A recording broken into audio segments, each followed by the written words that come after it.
Meditation has a reputation for being blissful and calming and all of these good things. But sometimes meditation is a torturous, agonizing nightmare that makes you want to scream. I wish more people talked about that. It's okay. Nothing to be ashamed of. It's actually pretty common. Like so many things in life, the path to heaven goes through hell, even with meditation. At least in my experience, I've studied about a half dozen yoga and meditation techniques over the past decade or so, pretty seriously, and every single one of them has been at least moderately hellish at times. This is a story about my most hellish experience, but it's the one that led towards the most growth. So, it begins at a 10-day silent Vipassana meditation retreat. If you're unfamiliar with Vipassana, it's some pretty gangster shit. They are donation only, and they feed you, and it's great. You should look it up. But you get there, you give them your phone, you don't have a notebook or a book or anything. You have nothing to distract yourself from yourself. You wake up at 4 a.m. and you start meditating.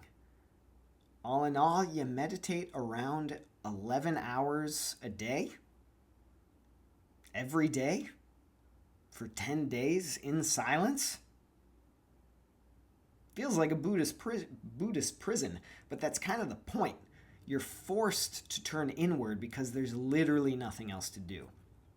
As you can imagine, it gets pretty intense. A lot of people can't meditate 5 minutes without freaking out a little bit.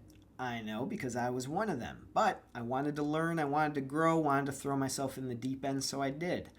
And the first few days, I did quite well. Yeah, you get bored, but boredom isn't torture. It's unpleasant. What was further on the torture spectrum was the physical discomfort. Turns out that sitting in the same position for 11 hours a day, actually really painful. Shockingly painful. Way more painful than you expect. But you shift and you move around and you get through it, it's okay. Then they make a slight modification to the meditation, and it changes everything. I want to respect the secrecy of this technique and how they teach it, but this is a small thing and I think it's okay to share.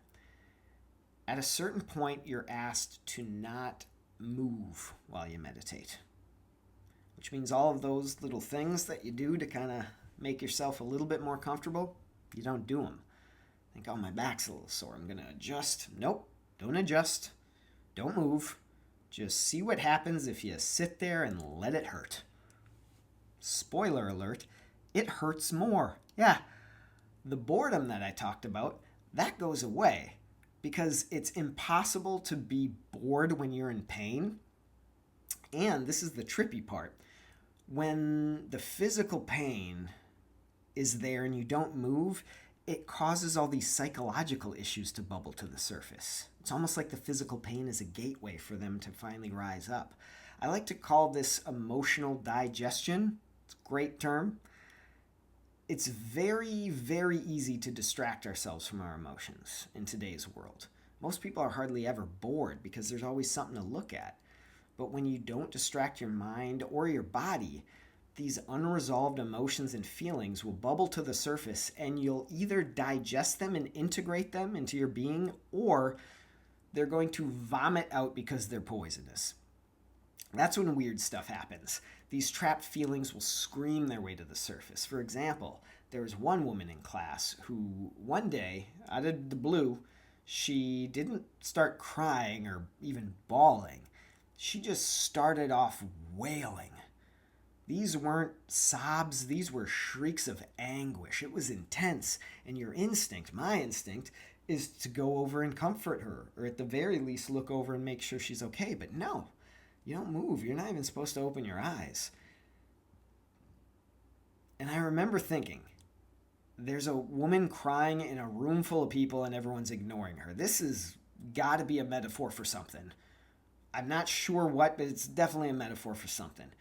I had to remind myself, she has her issues and I have mine. We're both processing them and digesting them in different ways. She's going to be okay. My experience did not involve crying, not this time, but I did have an experience that was so surreal and intense and in a way torturous that it's hard to do it justice with words, because it was a fully internal experience. If I was on a hidden camera and you were watching me during it, it was very boring. Nothing was going on, but internally I was screaming. So what happened?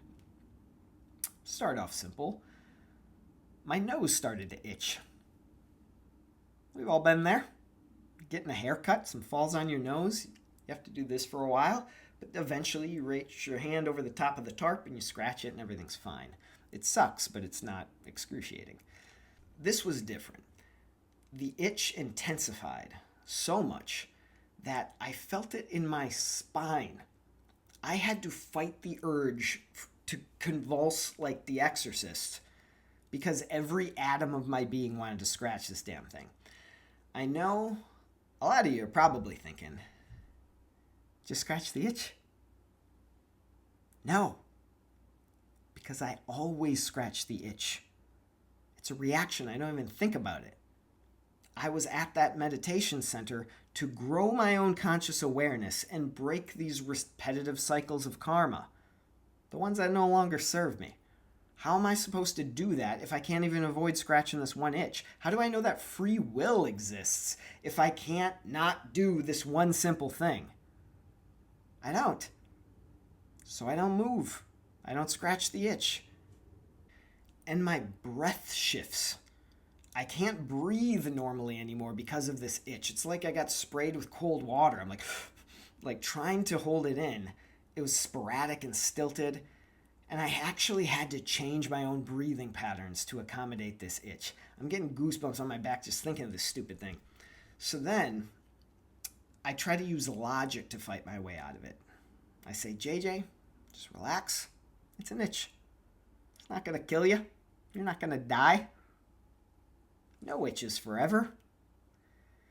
And then, as if part of my brain was saying F you to another part of my brain, the itch became a giant spider. And it was very real. There was a giant spider on the tip of my nose, and it wanted to crawl inside my nostril and probably lay eggs in my brain. I knew that my meditation was messing with me, but it didn't make it any less real. Not only was the spider real, it was Shelob sized. You know when Frodo fights that giant spider? I know that doesn't make sense, but my eyes are closed. There's no spatial dimensions of size. That itch was the entire universe, and that spider was now the size of the universe and wanted to burrow its way into my nasal cavity. But I did not give in. I started to sweat. My heart began to palpitate. My skin was definitely crawling, but I held out.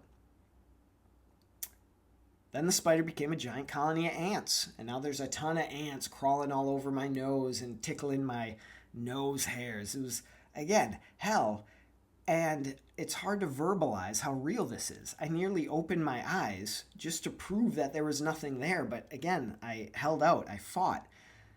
I felt it was important to not give in to this temptation. I told myself that not scratching this itch was the most important thing I was ever going to do in my life. I told myself this itch is the manifestation of some ancient karma of mine. I actually told myself that this itch might be the manifestation of a demon that had brought me pain and suffering for multiple lifetimes, and if I were to scratch it, it would give that demon permanent control and power over my soul. It's a little extreme, I admit, but it really made me not want to scratch it. Unfortunately, the itch then got worse. I'm calling it an itch, but it doesn't do it justice. It was beyond an itch at this point. It was actually painful. I can scratch the itch now. I'm not meditating. So I tried a new strategy. I pretended I was in the womb. It's true. I was in the womb and there was no ego. There was no me. JJ Bitters didn't exist. I was just a conscious something in this sea of darkness. I felt something, this intense something, but I didn't know what it was. It wasn't a good or a bad thing. I had no concept of good or bad. It was just a sensation. It wasn't a demon. I pretended that this was the first thing that I had ever felt once my consciousness flipped on. I thought about how amazing it would be to feel something after feeling nothing, and I actually felt a gratitude for being able to feel this thing. And that actually worked. The itch went away. And I remember thinking, what the hell was that? Why did my nose start to itch? Why did my brain make it into a giant demonic spider? And why did it suddenly go away? Where did it go? I don't know. I'll never know. But this is important. When the meditation ended, I no longer had the itch, but my hand instinctively went up to scratch it.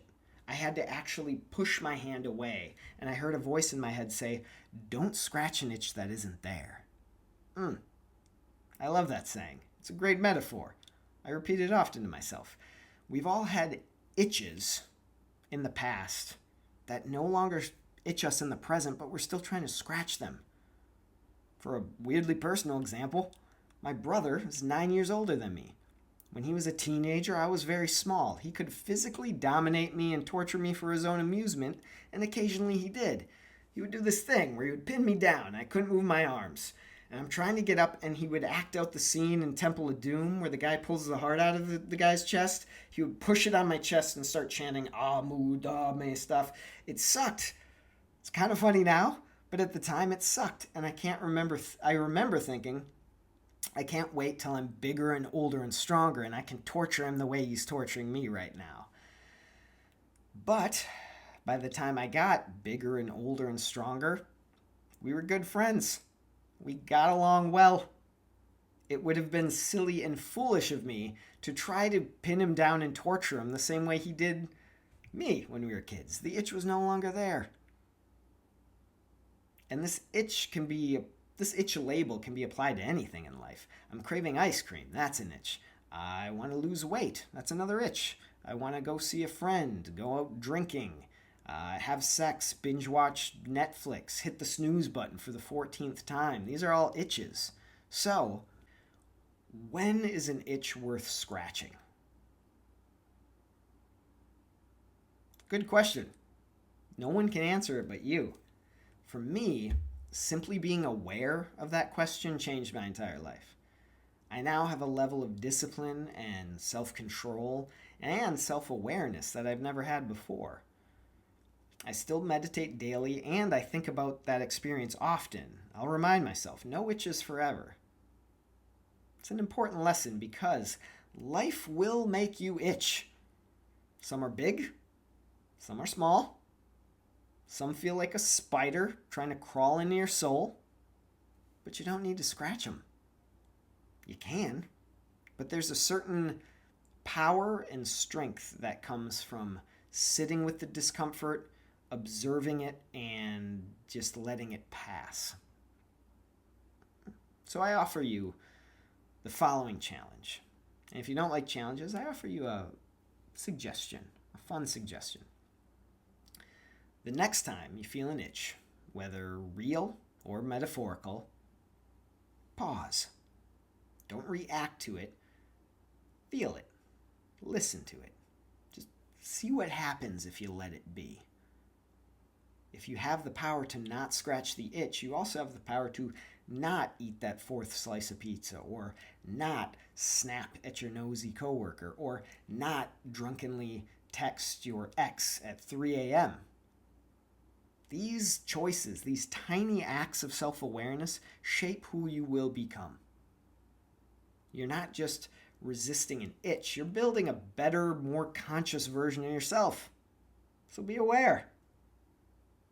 We're all in this itchy life together. Let's try our best. Make the most of it. Till next time, I'm JJ Bitters.